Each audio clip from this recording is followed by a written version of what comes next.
Hello అండి, అందరికీ నమస్కారం. ఈరోజైతే మామిడికాయ పులిహోర సింపుల్ ప్రాసెస్లో నేను చేసే విధానం చూపిస్తానండి. పిల్లలకు చాలా నచ్చుతుంది, పెద్దవాళ్ళు కూడా తినొచ్చు. ఇక్కడైతే అన్నం అయితే వండి పక్కన పెట్టేశాను. ఇక్కడ మామిడికాయని ఇలా తురిమి పెట్టేశానండి. ఒక్కొక్క మామిడికాయని తీసుకున్నాను, పుల్లగా ఉన్నది. ఇక్కడ తాలింపు అయితే పెట్టేశాను. ఏంటంటే ఆవాలు, ఆయిల్ వేసేసి ఆవాలు, జీలకర్ర, మినపప్పు వేసేసి పల్లీలు వేసేసాను. ఈ విధంగా అయితే ఇలా వేసేసి పచ్చిమిర్చి వేసి ఫ్రై చేశానండి. ఎండుమిర్చితో కూడా చేసుకోవచ్చు, నేను పచ్చిమిర్చి వేసి చేస్తున్నాను. ఈ విధంగా అయితే ఫ్రై చేసుకున్న తర్వాత ఇందులో తురుముకున్న మామిడికాయని అయితే వేసుకోవాలి. ఇందులో అయితే ఇలా వేసేసుకొని పచ్చివాసన పోయేంత వరకు కొద్దిగా ఫ్రై చేసుకోవాలి. పుల్లగా ఉంది కాబట్టి టేస్ట్ చాలా బాగా వచ్చిందండి. పిల్లలకు లంచ్ బాక్స్ కూడా పెట్టేయచ్చు ఇలా చేసి.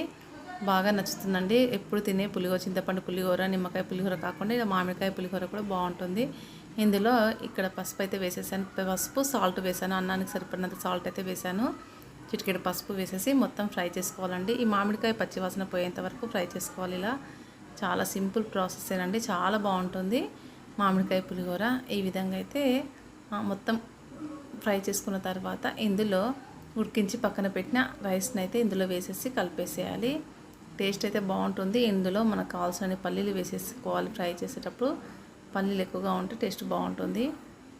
ఇలా మొత్తం రైస్ వేసేసి ఈ విధంగా అయితే కలిపేసేయాలండి. టేస్ట్ అయితే అస్సలు మర్చిపోరండి, పిల్లలు అడిగి మరీ చేయించుకొని తింటారు, చాలా బాగుంటుంది. ఇక్కడైతే మొత్తం రైస్ అంతా ఈ విధంగా అయితే కలిపేసేయాలి.